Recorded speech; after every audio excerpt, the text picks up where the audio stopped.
Good morning, everyone. Thanks for joining us this morning. My name is Robin Boyle, and I'm going to present to you today on our Smart Schools program. This year, we're calling it the Smart Schools 2.0 Challenge. I'm the Smart Schools Program Manager, and we are out of the Montana State Energy Office, which is located within the Department of Environmental Quality. I'm going to take this time this morning to talk to you about how the existing program worked, which a lot of you may be familiar with, and then how some changes are being made this year, both to fit the online platform as well as some of the funding opportunities we have. So thanks for the opportunity to present, and we'll move forward. So Smart Schools in the past, let's just briefly talk about this. I won't spend a lot of time on it since now it's behind us, but historically, Smart Schools has been around since 2014. It was first initiated by Angela McLean, Lieutenant Governor in that time. The Smart Schools Challenge was a friendly competition between kindergarten through 12th graders with the Montana public school system. All students and teachers, schools were all encouraged to participate. It was a friendly competition between schools to try and get them interested in conservation and sustainability, and it's been a very successful program since then. Historically, we had 3 different challenges: the Energy Efficiency Challenge, the Greening Challenge, and the 4 R's Challenge, which used to be the Recycling Challenge. The 4 R's stands for Reduce, Reuse, Refuse, and at the last, Recycle. We changed that name last year because recycling has become so difficult to do in Montana. And so we're hoping that recycling was the last ditch effort, but would prefer that people just reuse, refuse, and just basically decrease the amount of waste that we're using. So SMART School stands for Saving Money and Resources Today. And according to the governor's office and us, it's just the right thing to do. It's not just the right thing to do, it's the smart thing to do. So up until this year, the top 14 performing schools were awarded $1,000 if they won, and they received recognition from the governor's office. We also had mini grants available back in the day, but this year we've had some funding changes. So we don't have the mini grants moving forward, which is unfortunate, but we do have bigger awards, which will be great. So moving forward, starting this year, this program year, 2020 to 2021, the Smart Schools program changes are as follows.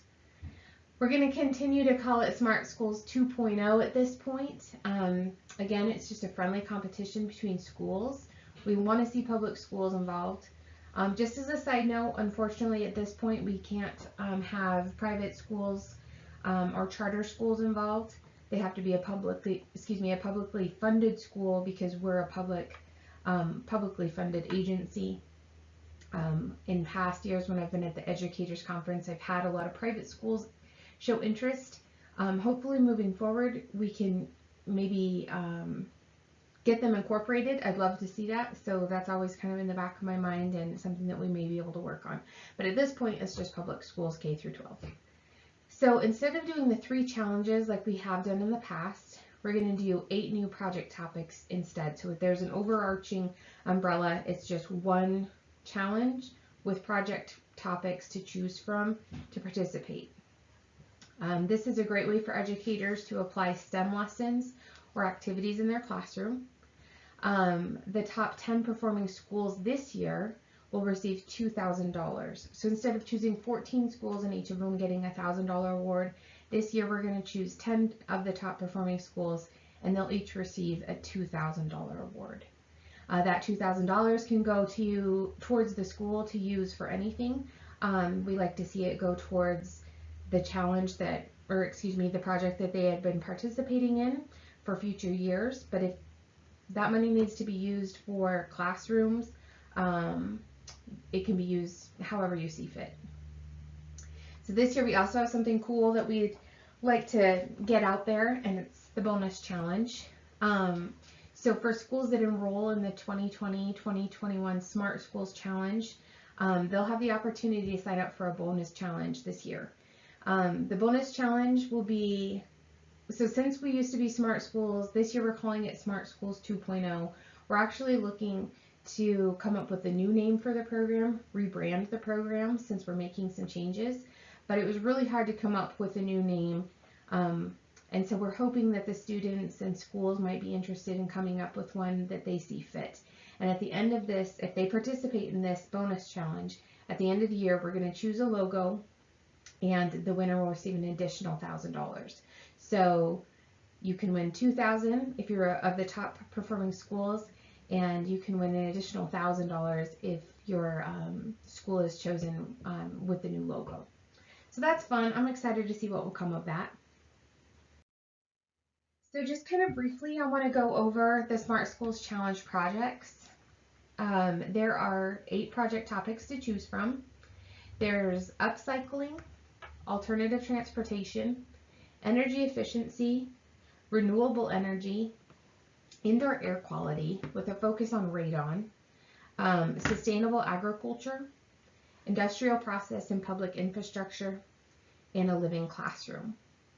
The indoor air quality, I said focus on radon, but actually what I meant to say is an indoor air quality project that has a radon component. It's really important that that's part of it because that particular challenge is funded with our radon funds, and radon is a very important thing to discuss when we come down to indoor air quality within schools. So I'm just going to kind of quickly go over some of the project topics and give a little definition of each one of them is. There'll be time at the end of my presentation for questions. So just really quickly, upcycling, which I'm sure most of you are familiar with, is not recycling. Upcycling is converting and reusing a product into a useful product or item of value.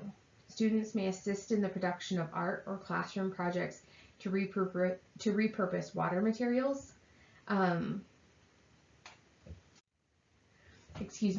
Waste materials, not water materials. Upcycling, like I said, is not recycling. Recycling is downcycling. Taking an item that is no longer in use and giving it new life or a different function. So taking something and making it completely different, whether that's an art project or another reusable function. Super cool. I love upcycling. We see it all the time with, you take different plastics and they're making t-shirts out of it, or taking old skis and making chairs. Several examples out there on the interwebs of a really fascinating thing to look at. It avoids putting waste into our landfills and really creates an opportunity for creativity. So let's see what our next one is. So this one is alternative transportation, another project opportunity. Alternative transportation projects focus on commuting to and from schools or field trips in other ways besides driving with the use of fossil fuels. Some examples are biking, walking, carpooling, and taking public transportation. District's use of clean school buses, which we have an alternative transportation program at DEQ, so if that's something you're interested in, I can always make that connection. There's the walking or biking school bus program. We also have a connection to that program, and I can set that up with folks. The Jefferson School here in Helena did that last year. Students can help track the reduction of harmful gas emissions as part of the project. This can be done in a variety of ways depending on the age of the student, so different creative ways of doing that. And then research alternative modes of transportation that do not burn fossil fuels. So if there's other options, different things that we didn't go through, this is a very innovative, open way to do these projects, and we're receptive to all things. We're just excited about these new opportunities to explore different options for kids. Energy efficiency, of course. Energy efficiency means to use less energy to perform the same task, so reducing energy waste. Energy efficiency brings a variety of benefits, including reducing greenhouse gas emissions, reducing demand for energy imports, and lowering costs, thus making funds more available for other things like school supplies. So if you're able to reduce the cost of the energy bill at your school, then there's more funding available for other things that you need. And we all know that schools need a lot of things. There are a lot of low-hanging fruit options that most schools can take care of, whether that's converting everything over to LED lights. There's behavioral changes that students and teachers can make by turning off the lights, turning off computers, and then we have different options here. We can, learn about the behavior changes. You can expose students to energy efficiency in the classroom using science, technology, engineering, and math. And we have a lot of resources at our energy office for this as well, a lot of engineers that are available to talk about energy efficiency. We also have, you can provide hands-on learning in the classroom or outside the classroom with energy efficiency projects and energy reduction awareness. And research topics that focus on energy efficiency and eliminating energy waste. Again, we have a ton of resources here in the energy office at DEQ. We have engineers available that can provide technical assistance. And I just want to mention that all of these projects, we have a lot of resources at DEQ when it comes to environmental quality and sustainability. And we have people that are going to be available to help with technical assistance and help with some of these things.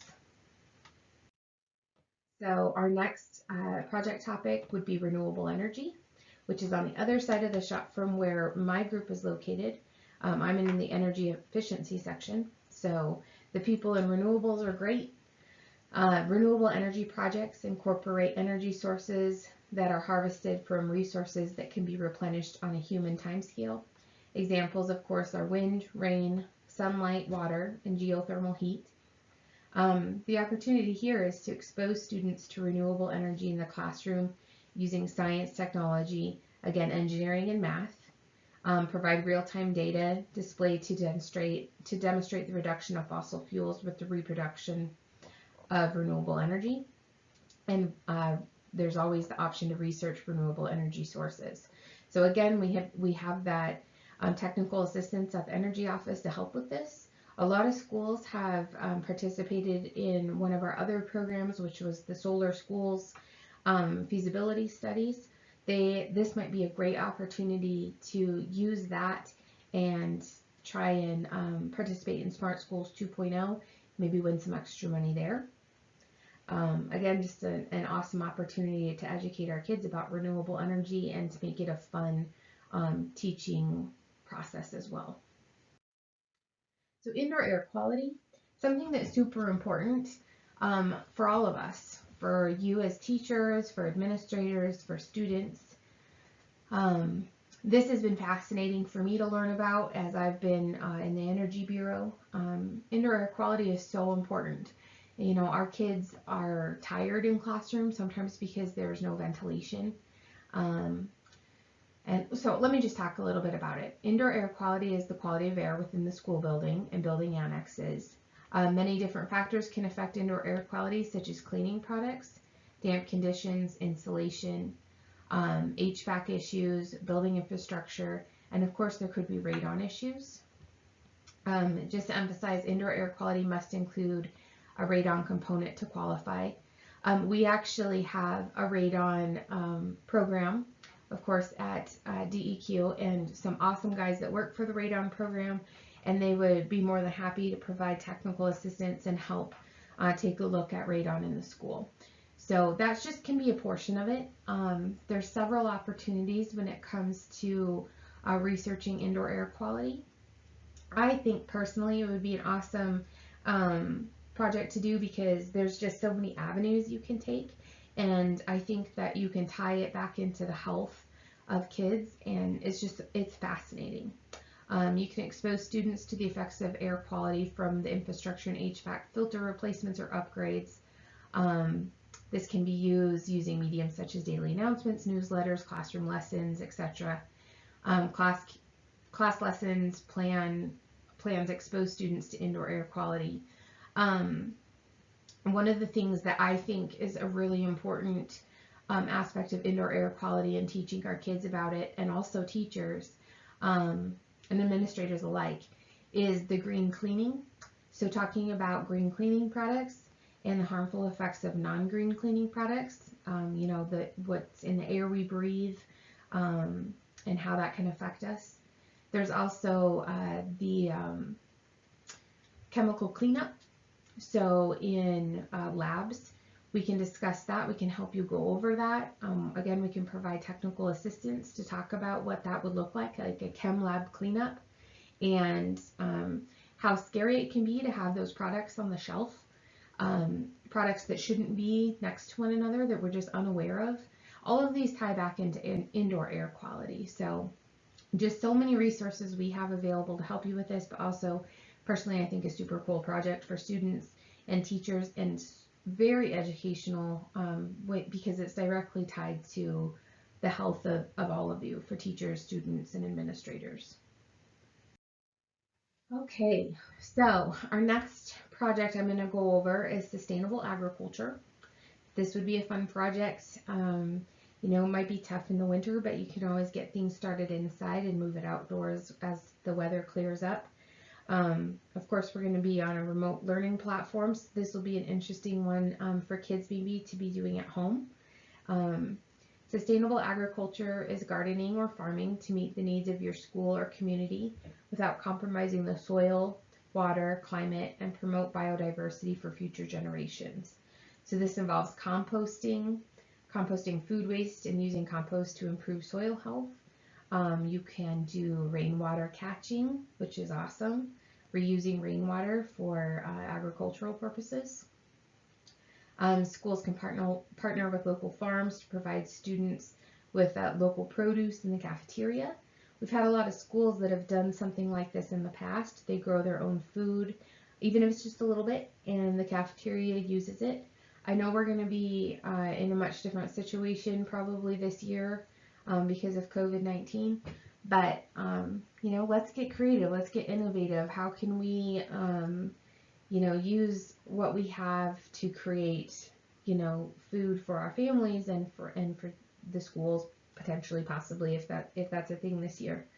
And then there's always the option to research farming practices that focus more on biodiversity and less on monoculture. So another great one. Let's see here. We've done a lot of these in the past. This one again will be interesting given COVID-19 and the remote learning, but I know a lot of kids are back at school. I hope that continues in some situations, as long as everyone's staying healthy and safe. A living classroom focuses on concepts of hand-on activities while utilizing school gardens, aquaponic systems, ecological tools. It's very much tied into sustainable agriculture. It provides students with garden-based education and hands-on activities. It's hands-on learning. It's absolutely a wonderful science project. Again, several of our schools have done this in the past, and it's so fun and fulfilling for the students to start with a seed and end up feeding the students at the school. And some of the classes have gone even further by then using the waste from the food waste and, you know, feeding animals with it. And it's just an amazing project that keeps giving and giving. So this can also expose students to aquaponic systems and garden harvest that will be used in the cafeteria, integrate hands-on botany lessons in the classroom, and of course there's always the research projects related to environmental stewardship. Research is key, you know, and we know that research would be a really opportune thing to do right now. To be fair, it's what I do a lot in my job currently. You know, we're not getting out and meeting with kids and teachers this year. So a lot of research has gone into how do we do this and how do we make this program last, which is it's been such a fun program. That's kind of the mission here. So the next project we have is industrial infrastructure. This one, industrial infrastructure, refers to systems or services that a community or country relies on to function properly. Examples are water supplies, power plants, waste management systems, and transportation systems. So this one would be to expose students to lesson plans and or hands-on projects that focus on industrial infrastructure, and students can conduct a research project on one or more of these facets of industrial infrastructure. This particular project is something that I think would be very interesting for kids to do a research project on, there might be the opportunity to pair up and work with some folks at MDT. I think that would definitely be a possibility, something for us to definitely, I think that we could make those connections for you. We've got lots of ties with folks at MDT as well. But yeah, the research project would be great on this. How do you what goes into creating a sustainable, basically, how do you create a roadway in a sustainable manner? What are the processes that they have to go through? They have to do environmental assessments. They have to work with different biological groups, ecological groups. So it's just a really fun way for kids that might be interested in going into this field, for them to take a closer look at how, how to do things sustainably. What does industrial infrastructure look like, and how does it work? So I went over the bonus challenge. So I'm not going to go in depth about that. Again, it's all of the schools that participate this year will have the opportunity, if they'd like to participate in the bonus challenge and come up with a new logo and name for Smart Schools. So again, we're calling it Smart Schools 2.0 right now, just because we weren't sure what to call it, but I want to come up with some fun new rebranding of the program that focuses on these more intricate challenges. So a couple of the differences in the program from last year to this year are, we're moving to a completely online platform. Given our current circumstances with COVID-19, we found that we better try and do that now so that we can keep the program alive. We don't know if kids are going to be in school, out of school, if there's going to be a hybrid of both, but we want to make this program last. It's been so successful throughout the years. We just want to keep up with the times and make sure that we are able to, work with schools and teachers, keep them excited, and also provide help where necessary. In years past, we've gone out and done a lot of hands-on work. So we've always had an Energy Corps member. Unfortunately, Energy Corps was not funded this year, so the program must go on without an Energy Corps member. So that means, we're not going to have the ability to do a lot of in-person trainings, which, given COVID-19, that might be a good thing this year. Hopefully next year things will be on a different track, and we'll be able to, the program will be able to flourish even more, and we'll be able to get back to that one-on-one help. In the meantime, we'll be available for technical assistance via phone, email, video conference, anything necessary to help you facilitate the process, to get you started, to keep you going, and then, of course, to see these projects through to the end. So, the project proposal registration and important dates. This is the website you can go to. This is on our state website. So it's in DEQ, the Energy Office, Energy Efficiency, and then the Smart Schools. Some different dates this year. Historically, things have been due our application process or our registration process. We have wanted everyone to be registered by the end of October. We're moving this to December 15th of this year to give schools more time to get registered. And then instead of doing monthly reporting, because we know that this is a weird year and there's so much strain on teachers and students anyway, we're going to do a mid-challenge progress update via Zoom. That's going to be the week of March 1st through the 5th, and I'll schedule in all of the schools during that week, and we'll just see how you're doing. And then final reports are going to be a video presentation. So basically what I'm giving you right now, we want students to, instead of providing a written report, do a final report via video, and that's going to be due May 10th of 2021. And then winners will be announced May 17th, 2021. There will not be a symposium this coming year, again, because of COVID-19. We'll see how things go as we move forward. And hopefully, we don't have the issues of COVID-19 the following year, and we can take a look at that again. But for now, there will be no in-person meetings. Everything will be done via a video presentation and an online platform. I think those are all of the major changes. There's the funding change, the awards of $1,000 to $2,000 now, no longer 1,000, but now 2,000, and then these different dates. Let's see, this is my contact information. Again, I'm Robin Boyle. I'm the Smart Schools Program Manager. I've been with the Energy Office now for quite a long time and with DEQ for even longer.